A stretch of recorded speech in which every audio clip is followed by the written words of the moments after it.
Hey people, so I wanted to talk about an issue that's really controversial, um, but I think is something that is widely misunderstood. Um, I know that there's a lot of talk on YouTube right now about rape, and one of the things that I think I need to bring to the table is the concept of rape play. Okay?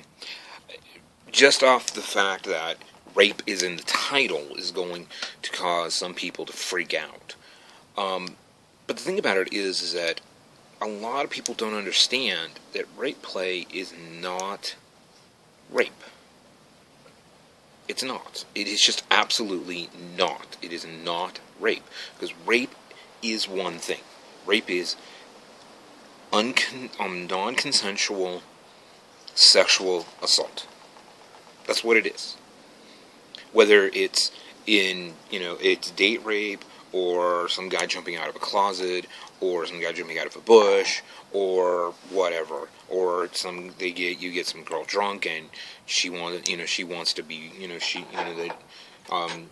she doesn't have the ability to consent, and she winds up somebody winds up having sex with her, but she is unconscious and wasn't able to consent. These are all things that are non-consensual rape. Consensual rape is a completely different thing, even though it is the same mechanism. The difference is one major component: consent.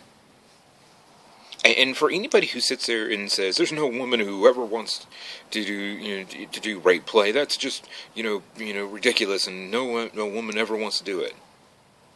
Bullshit.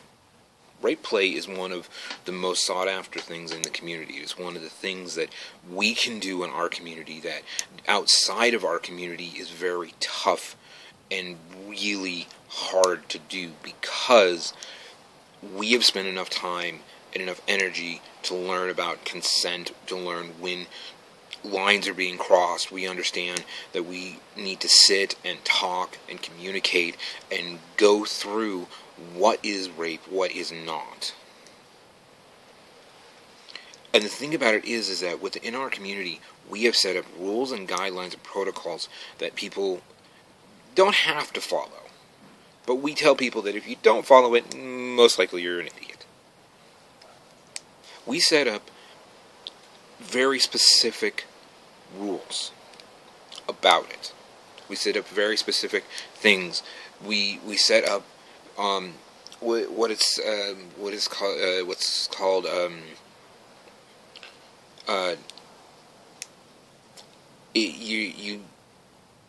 there's a specific term, but my mind is blanking on it at the moment. But you sit and you go through all of the variables prior to the play. And then once the play starts, it's a roller coaster. It doesn't stop until it's over. This is something that we do in our community when it comes to things like humiliation play, like interrogation play, and rape play. All three of these things I have done. All three of these things I have done and have enjoyed. Each of these things is pretty much exactly the same thing, except for the fact that rape play is something very specific. It is about the sexual assault aspect. And within the community, within what we do, when we do it, we have tons of safety things put into place. Tons of time and energy and thought and all of the other things that don't exist when you're doing it outside of what we do. There are very specific examples I can give. I'll give two of them right here. One of them was a friend of a friend. She wanted to have as a gift for her to have someone kidnap and repeatedly rape her. Now I know you're thinking, well, that sounds sick and perverted and blah blah blah. And it's perverted, absolutely. Sick? No, because it's actually, if you get into the psychological aspects. It's a completely, you're dealing with a minefield that, no matter which way you go, you're going to wind up blowing something up. But the thing about it is what it is. Now, this was something that her and her partner had discussed, and they had some friends that had agreed to do it, but she didn't know about it. And that was part of the scenario. They had established between the partners that the number 13 would be used as a kind of a acknowledgement of what was going on. The day came. This was all, it had been, this was all, time that she was scheduled to go off work. She knew she had all of her, all of the things in her life. Her kids were being taken care of. Her, everything was being handled. Nothing was, during this, this time period that this was going to happen. Everything was handled, even though she did not necessarily know that. And that was part of the scenario. She did not want to know when and where it was going to happen. So it did. The friends rolled up. They, rolled up. They were wearing black masks. They threw her in a van, which apparently was rented. They rented the van so she wouldn't recognize it. Put her in the van, tied her up, drove around so she wouldn't be completely disoriented, not knowing where and when she was going. When, got to the house, was brought into the room, and both of the couples, the male and the female of the couple, did do the rape. Now, here's the thing that she did not know at the time. The entire time this was going on, her partner was sitting in the living room. Now, she was so freaked out about the scenario that even though they had said 13 repeatedly, she didn't realize it until the final day where she was in the room. He walks in the door, lifts off her blindfold, and he is right there. And it turned out, even though it was beyond stressful and beyond thing and all of these things, she was happy she did it. She was happy that she did it. She was happy that that she was able to relax and enjoy it. She afterwards, in the middle of it, she didn't. But that was part of the setup. That was part of the thing. Like, I've done interrogation scenes where a very similar thing was, happened. And interrogation scenes is, you could do pretty much anything you want. And the thing about it is that the person going through it, they understand it's a non-consensual consent. They understand that even though they're going through this, and even though, it's like I said, it's like getting on a roller coaster. When you strap that strap in, you could be at the top of a loop and scream your head off that you want off all you want. You ain't getting off until the end of the ride. But this was part of the scenario. The second one I want to bring up was in a discussion that I had. I'm not going to say exactly when and where, because it was after the taped part of what I did. But one of the gentlemen related that he had done a rape fantasy scene with one of the girls he was with, and it was going along. He was doing it, and the way it ended was they had set up basically a safe word that was no, seriously, stop.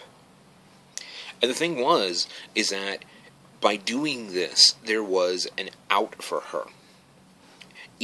Both of those scenarios, both of those ways of doing it are both right and both wrong. They're both right because it was right for the individual, and they were both wrong because it wouldn't be right for other individuals. So the thing is that if you are coming into this community and this is something you're interested in doing, you need to make sure that the people you're doing it with 110% understand what you're doing.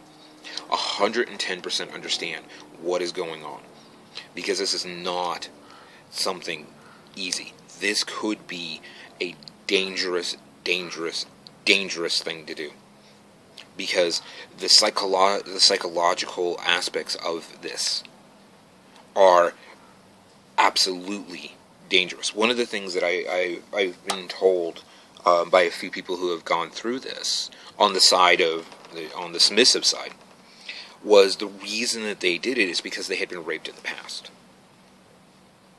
And that the difference between that rape and this rape was they had control.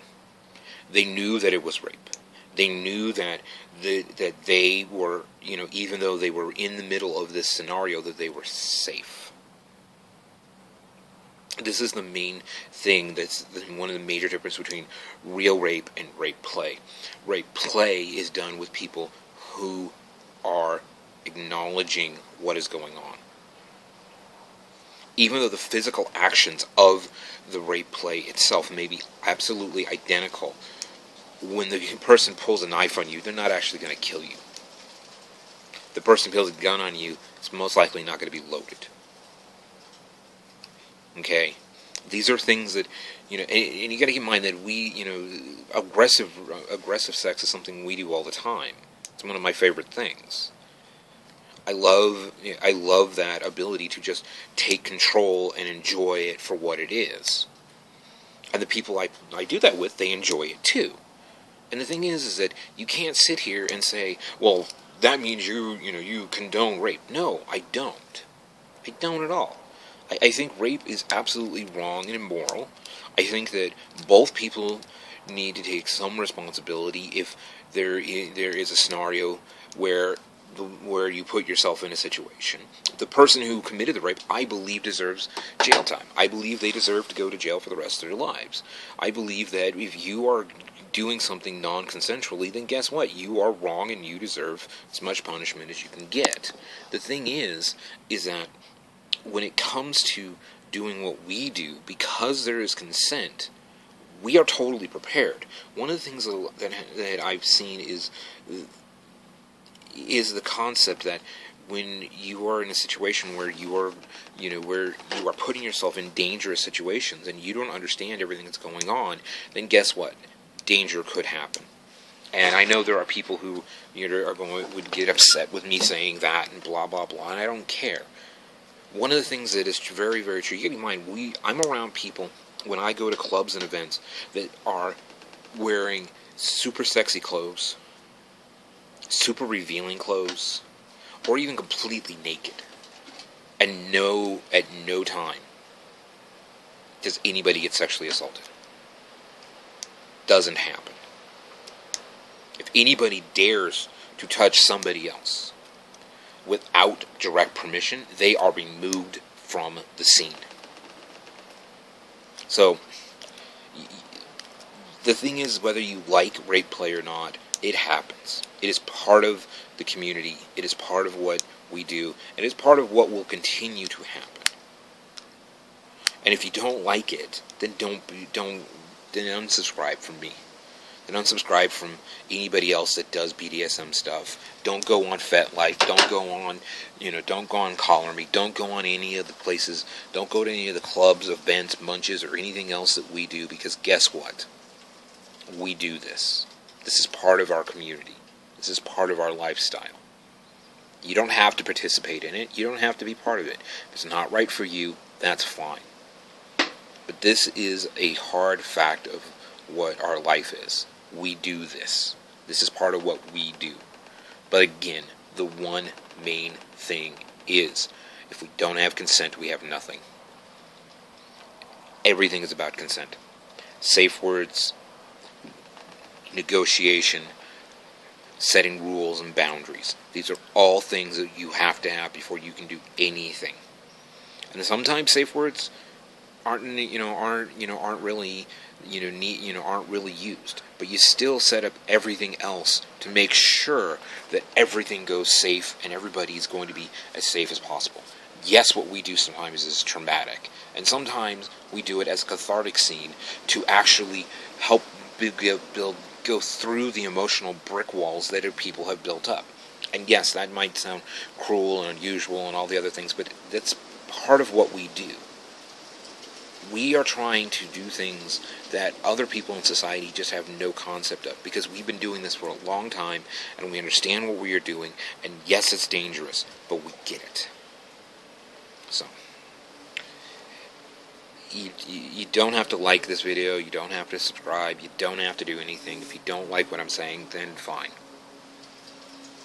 Don't think that I'm a rape apologist, because I'm not. Rape is wrong. Rape is bad. Rape is immoral. But we're in a community that does that. That we do this in a consensual way. We do Nazi play. We do racist play. We do all of these taboos that society has set in front of us. We do, and we revel in it. But with consent. So, that's it for now. Be well and safe.